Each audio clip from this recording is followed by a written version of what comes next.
Ever watch two cultures collide so hard at work that both sides start questioning reality itself? I've seen it again and again, Americans stepping into Australia's job scene and reacting like they've landed in a parallel universe where urgency evaporates in the sunlight. And honestly, the reactions are priceless. I work at a cafe in Brisbane CBD, and last year we brought on an American barista doing the classic working holiday adventure. His very first morning, he arrived at 5:45 a.m. for a shift beginning at 7. He stood outside the locked doors like he was gearing up for a pre-dawn showdown with destiny. When I showed up at 6:30, he beamed and said, "Perfect, we can open ahead of schedule." Customers love when you exceed expectations. I told him that opening time is, well, opening time. You should have seen his face. It was like I told him gravity sometimes takes Fridays off. During week 1, he kept asking how many drinks we output per hour. I told him we don't evaluate baristas like racehorses. He said metrics inspire commitment. I said paying rent inspires commitment. He laughed, assuming it was a joke. His greatest shock came when our manager insisted he take his full break instead of plowing through. He said he was on momentum mode. Our manager replied, "Mate, you're making flat whites, not re-entering the atmosphere." When customers thanked him, he'd reply, "All part of the grind," which only confused everyone. After closing one night, he asked why nobody stayed for power sessions. We told him we had lives. He stared like we'd confessed to a crime. I'm a receptionist at a tech firm in Sydney, and we had an American intern join us for a short placement. On her second day, she quietly asked why people weren't at their desks at 9:10 instead of 8:45 for pre-start alignment. I told her we begin at 9, not before. Not almost 9, just 9. She processed this like someone deciphering a forgotten dialect. By the end of week 1, she brought a lunchbox filled with high-efficiency snacks, protein spheres, caffeinated chews, something called productivity jerky. Meanwhile, the rest of us grabbed sushi and sat outside. She asked why we wasted daylight. I said sunshine counts as nourishment. 2. Her meltdown moment arrived when she tried to organize a 7:45 a.m. huddle to generate morning velocity. Half the team responded with a simple no. She came to my desk whispering, "Is this rebellion?" I told her it was just Australians defending their mornings. Later, she announced she wanted to bring American spark to the workplace. She received 3 thumbs-up emojis and 1 koala. She asked if that was positive. I said the koala means proceed with caution. At my logistics company in Perth, we had an American supply chain specialist visit for a 10-day audit. Day 1, he used the phrase "tighten the bolts" at least half a dozen times before midday. Day 2, he had already drafted a 40-page performance acceleration strategy. We asked why the race. He said speed defines success. We said speed defines stress.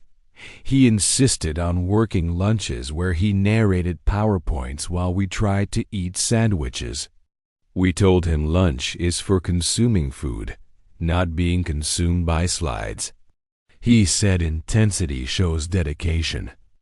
Our manager replied that intensity also shows. Someone skipped breakfast. He attempted to schedule a Friday review meeting at 5 p.m. The entire office stared like he'd suggested working through New Year's Eve when He realized nobody stayed past 5. He muttered something about the country being allergic to ambition. On day 9, he asked if we feared competition. We said the only race we cared about was who reached the pub first. He blinked like he was processing grief. He flew home early, emailing later that our work culture lacked fire. We responded with a single thumbs up. I manage a small gym in Hobart, and we once trialed an American trainer backpacking through Australia. His portfolio featured pictures of him shouting at clients mid-burpee. I asked if he understood Australians don't appreciate being yelled at before caffeine hits. He said intensity expresses love. I said not here. During his trial session, he boomed, "Let's dominate today," at a 62-year-old woman stretching gently. She flinched so hard her glasses nearly launched. One member asked if he was filming satire. He wasn't. He urged everyone to log workouts in an app awarding grind points. Members asked what the points traded for. He said self-respect.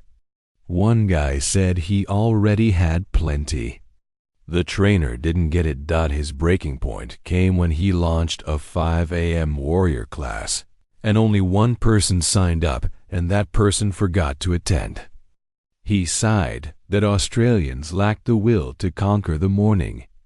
I said Australians prefer mornings that don't conquer them. He left after 2 weeks, claiming the gym lacked competitive spirit. Customer satisfaction rose instantly. Americans don't just arrive with luggage, they bring an ideology. In their worldview, breaks imply weakness. Hustle equals virtue. Stillness feels like failure. Workplaces should resemble battlegrounds. Meanwhile, Australians believe balance shows strength.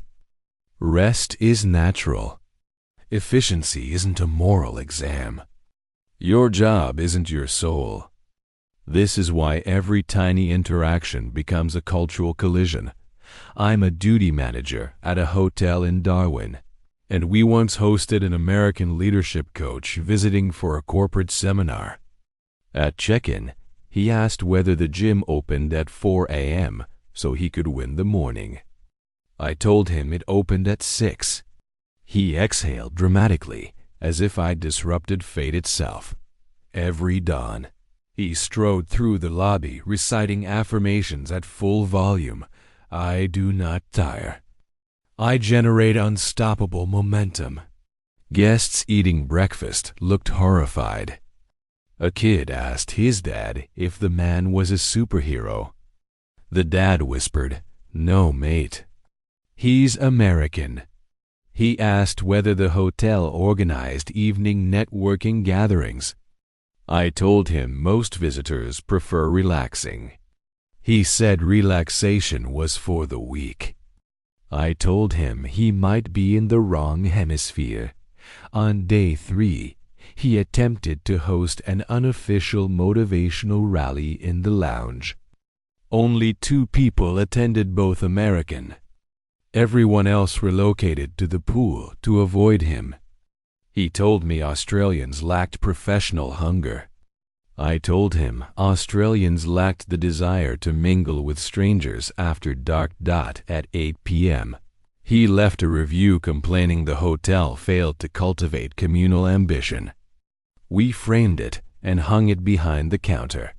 I work at an accounting office in Canberra, and we brought on an American accountant for a short contract.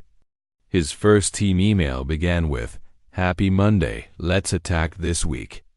Our senior accountant responded, "It's Monday, mate. We're trying to survive." He seemed baffled. He wondered why no one discussed decade-long career plans over lunch. He asked me about my 5-year goals.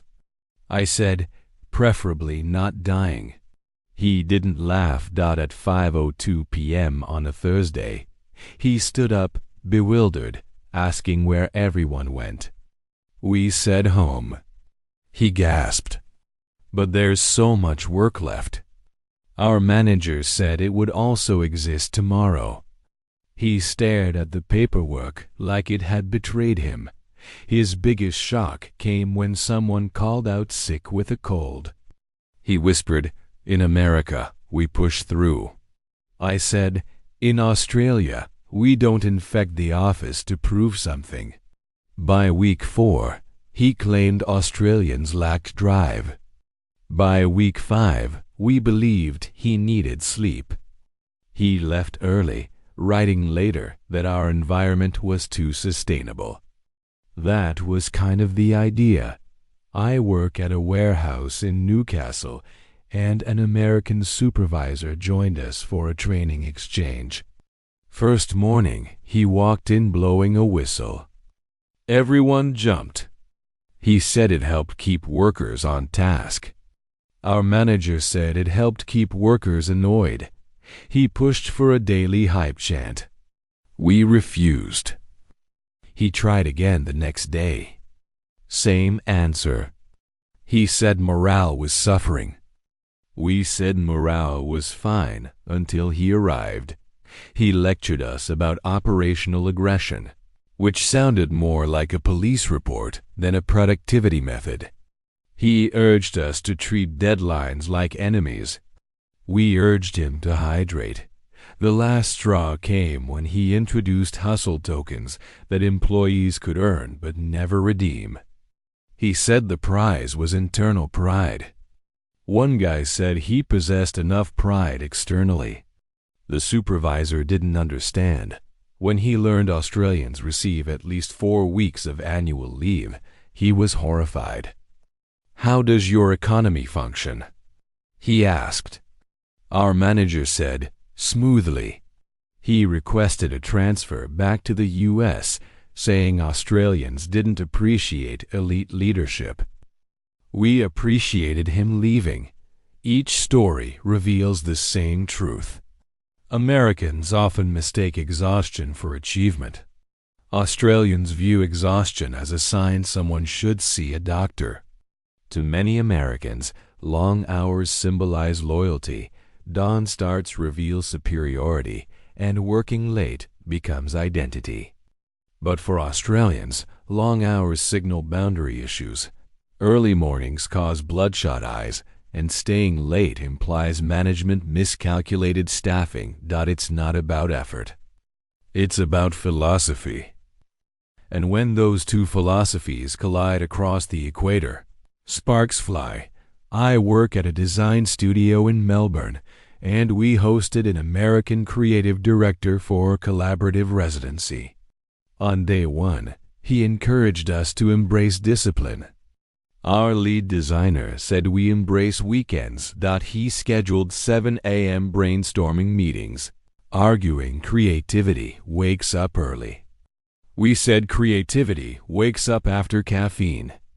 He couldn't understand why Australians weren't excited. We couldn't understand why he wasn't asleep. In meetings, he used terms like ignite the frontier and boost synergy velocity. Our junior designer asked whether he was speaking English. He became frustrated that nobody wanted to stay late perfecting non-urgent mock-ups. He said great creatives obsess. Our manager said great creatives surf.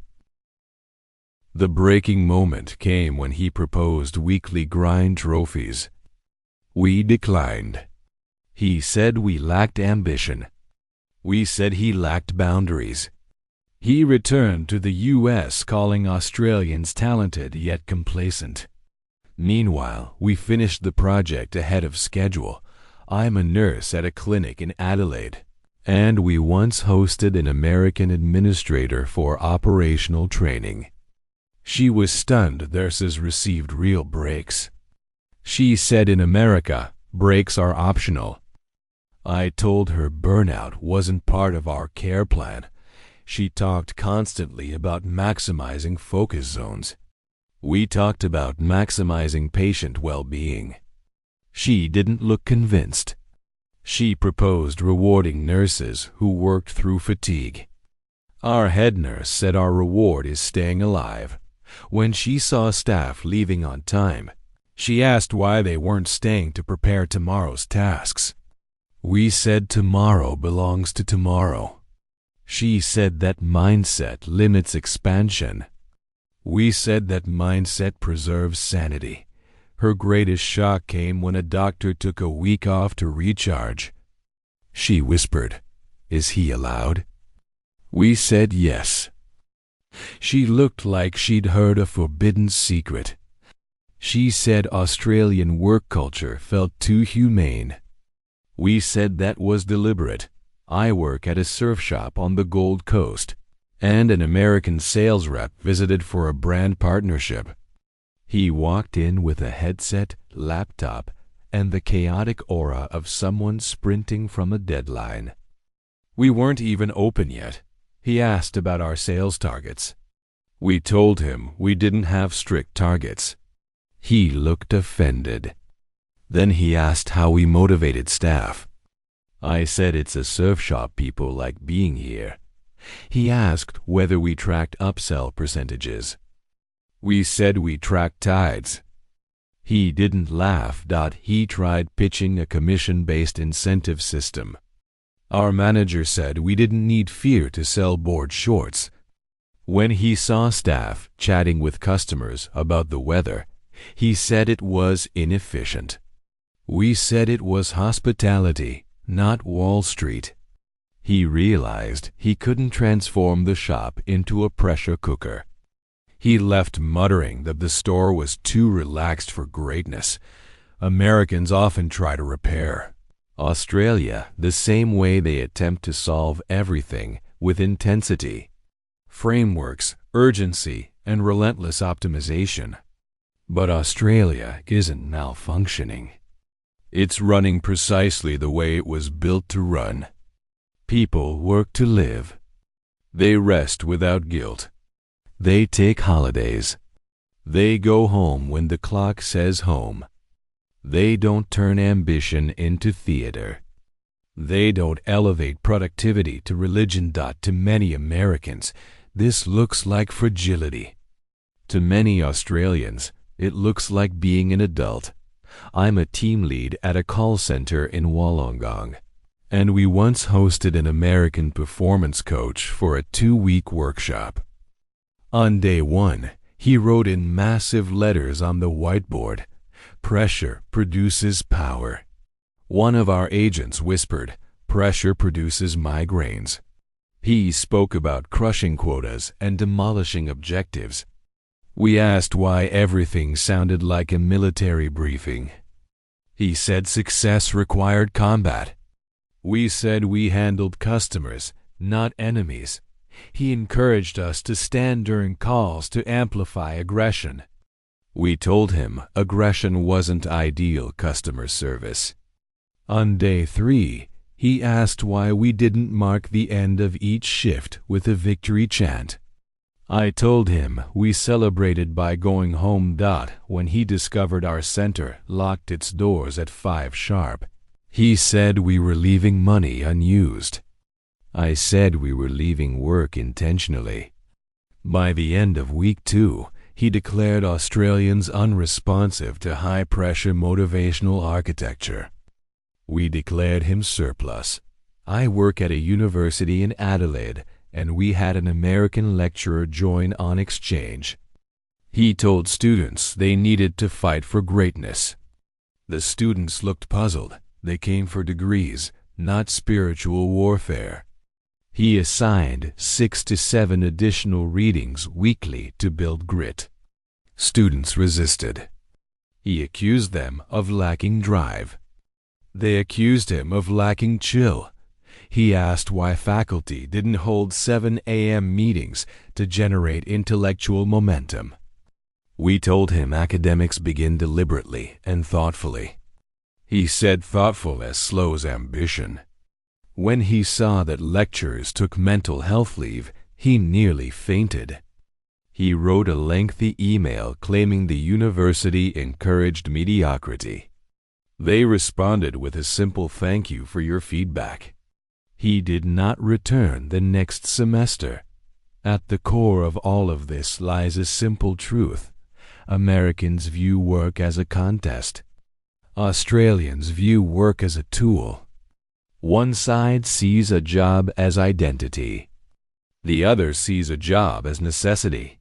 So when Americans collide with Australian work culture, they don't merely feel confused, they feel threatened. Because if Australians are right, the entire American mythology of hustle loses its meaning. The irony is that Americans often believe their culture makes them more effective because it looks intense. But intensity doesn't equal impact. Stress doesn't equal success. Sacrifice doesn't equal fulfillment. Australians aren't unambitious. They're simply not convinced that burnout deserves applause. So when the two systems meet, the sparks don't come from hatred, they come from the realization that both worlds are operating on different definitions of success. And sometimes, to see your own culture clearly, you need to watch it collide with one that refuses to romanticize exhaustion. Balance isn't laziness. It's literacy in being human. And if you've enjoyed exploring this cultural crash zone, make sure to like the video and subscribe to Old World X for more deep dive. Human stories from every corner of the planet. Rest is not retreat. It's strategy for staying alive.